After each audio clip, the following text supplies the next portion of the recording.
歡迎大家嚟到喵喵中文教室第45講。咁今日咧，我哋就延續上一次嘅中英夾雜篇。咁咧就講有關於你哋常用嘅 A、B 同 C 開頭嘅字母嘅英文字。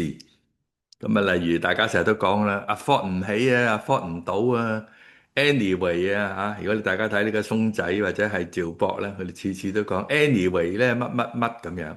咁啊，apply 你間公司assume 係乜乜乜at least 係幾多人啊？咁啊，based on 啲乜乜乜咁啊，briefing 啦，咁啊，仲有呢個 buffet 啦，咁啊，同啲人講嘅關係，好 close 嘅佢兩個咁樣，咁究竟好 close 係咪中文點樣表達咧？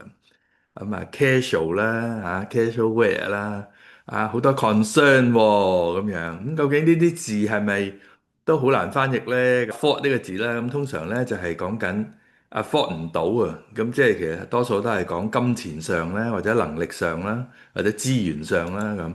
咁其實就好簡單嘅啫，afford 唔到咪負擔唔到咯。譬如話，喂，我得個1萬蚊人工喎，我負擔唔到一個4萬蚊嘅租金喎。我唔係一定要用 afford 嘅，咪負擔唔到咯。或者某啲嘢佢唔能夠承擔我真係頂唔順啦咁。咁大家留意下，今日我哋咧會講呢個英文嘅轉做中文嘅時候咧，我發覺咧原來廣東話好多字雖然我哋係口語，但係咧係好傳神咁譯到英文嘅。反為我哋如果用書面語咧嘅中文咧係難啲咁多嘅。嗱，大家另外一個就成見 agent 啦，地產經紀啦，咁喺台灣咧就唔叫經紀嘅，佢又唔叫代理嘅，佢哋叫中介，即係中間人咁嘅意思。咁啊，大家成日都話，喂，我揾保險 agent 啊咁樣，其實咧就係保險代理咧，或者係經紀都得嘅。咁啊，annual leave 咧，大家都習慣喺公司都係填表咁啊，寫 annual leave 講都係咁講，其實真係好簡單啫，都係年假咁解啫嘛。咁啊，anyway 咧，頭先講過啦咁佢哋咧去到最嬲尾啲 KOL 咧就會講 anyway 咧，今日咧我哋就唔乜乜啦咁樣。咁其實咧中文好簡單啫，就無論如何啦，或者係唔理點樣啦唔好理佢點啦，總之咧就呢件事一定係佢唔啱噶啦好似講下特朗普咁啊。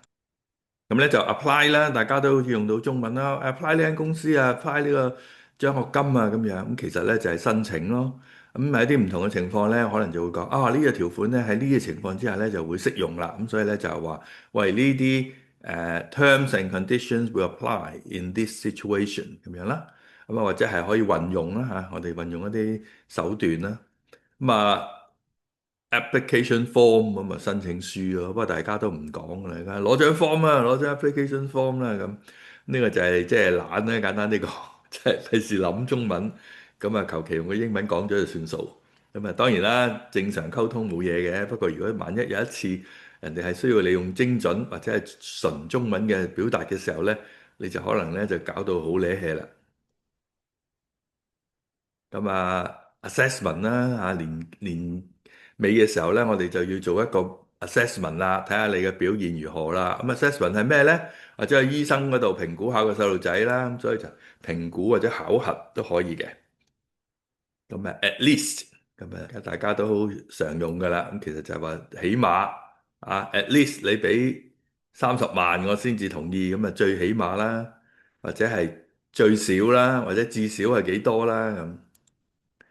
assume 嗱呢個字咧喺法律上成日都用嘅，因為當我哋俾法律意見嘅時候，可能咧好似大海撈針咁，乜都講晒噶嘛，咁所以咧我哋就一定會做一啲假設，咁即係 assumption 啦，名詞就係咁呢個假設咩咧？我哋就話喂，假設咧你淨係講緊香港嘅情況，咁我就唔使全世界咁講啦，或者係設定啦，咁咧所以咧或者係前提啦，咁呢啲字咧都係好常用嘅。咁你 assume 成日都話，你 assume 咗我係壞人啦，咁其實你假定咗或者假設咗我係壞人啦，咁樣。咁at this moment 啦，大家睇廣告都講啦，at this moment 咧，我係點點點啊咁。咁 at this moment 其實好簡單啫，咪就係話此時此刻咯，或者呢一刻咯，或者呢個時間咯。就唔使一定要用英文去表達，其實都有好準確嘅中文嘅同樣嘅詞語嘅。B 字頭開始嘅咧，background 咧就背景咯。咁啊可以係一個舞台嘅背景，亦都可以一個人嘅背景或者一件事嘅背景，咁都可以用 background 或者背景啦。咁啊，boat trip 啦啊！而家啲細路仔成日都話：我哋去 boat trip 啊，咁 boat trip 咪遊船河咯？點解咁複雜咧？啊，boat trip 就係遊船河啊，唔使一定要用英文先可以表達到嘅。咁啊，based on 啦嚇，咁啊，蕭若元都成日啊呢樣咧就係 based on 乜乜乜啦嚇。咁啊，特朗普咧去搞人哋咧，其實咧就 based on 咧佢要美國利益優先啊。咁 based on 其實有冇中文咧？梗係有啦，係基於啦，或者建基於啦。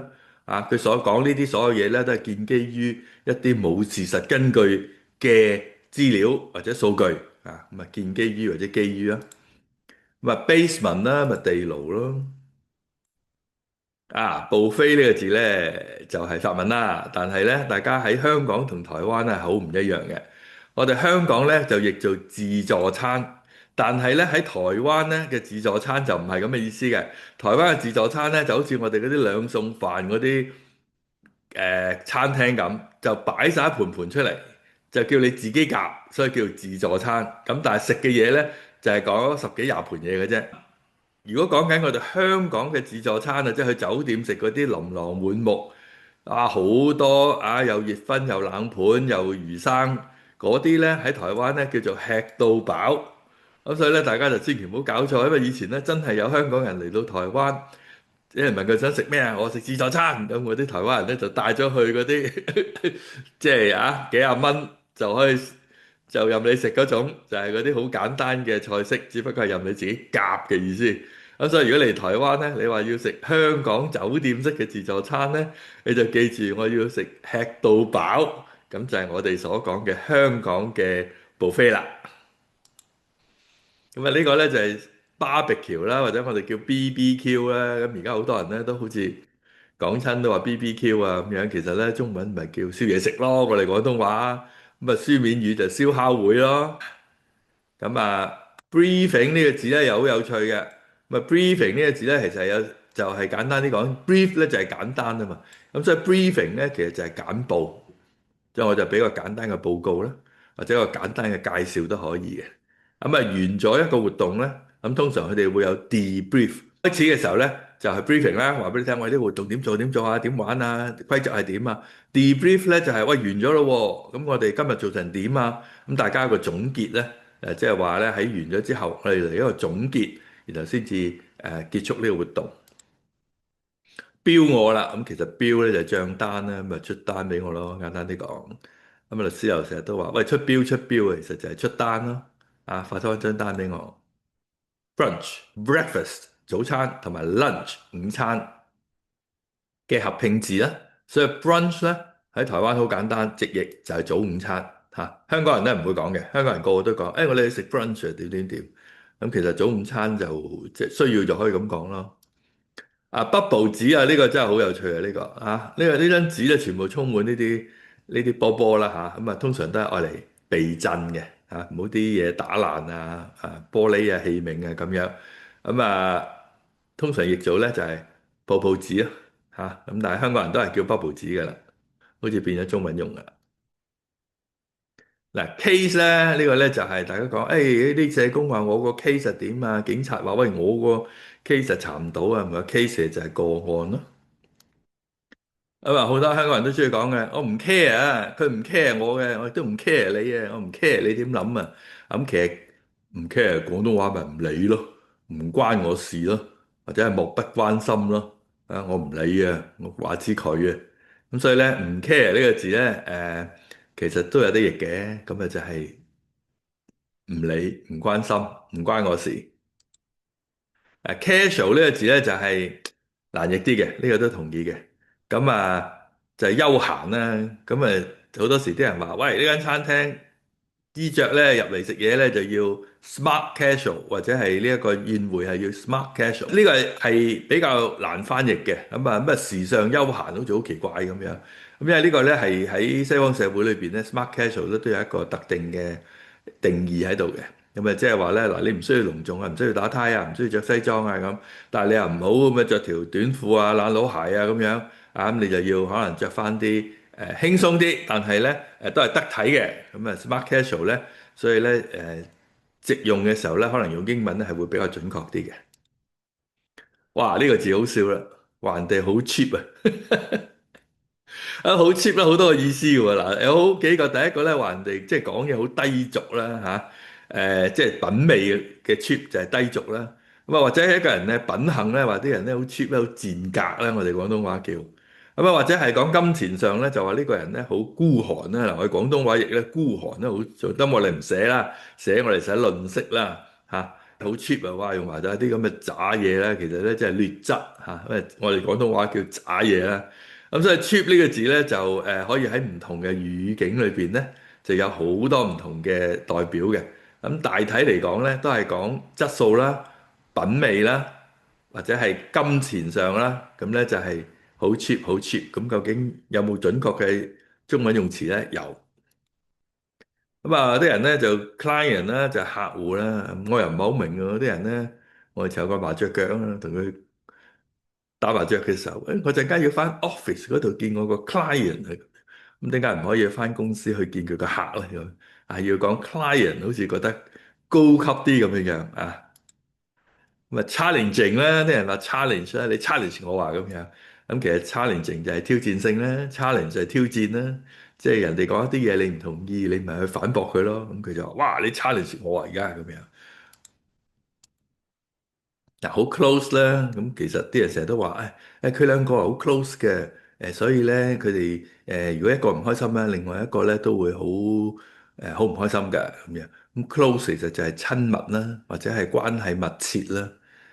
咁啊 closing 咧，嗱 closing 咧通常就係指嗰啲交易啊，去到最嬲尾嗰日，大家咧就要完成啦，要簽紙作實，即係成交啊咁樣。成交只係講嗰一單交易係成功咗啦，咁但係 closing 咧係指嗰一日裏邊咧，我哋要做晒所有最後嘅手續，而達到咧一個產生一個有法律效力嘅文件或者一個交收。咁所以 closing 咧，喺律師界嚟講咧，就係指通常係最嬲尾嗰日，哇！聽日 closing 啊，唔得閒啊，唔出得嚟飲茶啦咁。咁就係話聽日好多嘢做啊，要將所有嘅嘢搞掂晒先得。咁所以我都明白 closing 呢個字咧。相對咧係冇好準確嘅中文翻譯嘅。comment 呢個字咧都唔係好識講啊！你睇呢個松仔成日都講喺 comment section 嗰度留言咯，咁 comment section 咪意見咯，或者評語咯嚇，或者咁啊，大家可以俾你嘅意見啦，或者留低你嘅睇法啦，或者俾你嘅評語啦，唔好太辣，其實一定會諗到適當嘅中文詞彙嘅。好啦，catch up 啦，呢個字咧有啲刁鑽嘅。嗱，如果我哋用敘舊聊天咧，其實咧就冇嗰個意思喺度嘅，因為 catch up 咧就係通常係表示，大家好耐冇見啦，我哋大家見下面傾下偈，咁咧就追翻啲近況，了解下，喂，你近來發生咗啲咩事啊？所以叫 catch up 啊嘛，追翻然後 up to date 咁解，咁啊，所以咧敘舊聊天咧就冇咗追翻嗰樣嘢啦，純粹係大家傾下偈，或者了解下近況都得嘅。complain 啦，嗱呢個字咧又係變咗中文啦。我 complain 你嘅，喂嗰條友 complain 我啊，咁咧其實就係投訴咁解啫嘛嚇。conference 咧，我哋去開會咧，通常都譯做研討會咧。咁啊 concept 啊，大家話呢個 concept 點樣 concept？你大家睇嗰啲財經嗰啲 KOL 咧，咁啊洪志正嗰啲咧，咪成口英文，一句裏邊又講幾個英文字啊咁樣。咁個 concept 係點？咪概念咯。channel 啦。松仔啊，第一句就係話，好歡迎大家嚟到我哋嘅 channel 啊。咁 channel 冇中文嘅咩？有，咁咪頻道咯，係嘛？咁啊，但係好多人都好似唔識講噶啦，淨係識講 channel 咁樣。咁啊，concern 咧呢個字咧又係好普遍嘅。呢樣嘢令我產生好大嘅 concern 啊咁樣。咁其實咧就係令我好大嘅擔心啦，或者憂慮啦，或者關注啦嚇。我係好關注呢件事㗎嚇。咁所以咧呢個 concern 呢個字咧，其實就係話同你好有關係，你又好在意呢樣嘢，所以咧你係好擔心或者有啲憂慮，或者咧係好想去跟進注視呢個題目。咁啊，今日咧暫時講晒 A、B、C 先，然後下一講咧，我哋繼續講 D、E、F、G 等等。咁啊，多謝大家捧場，拜拜。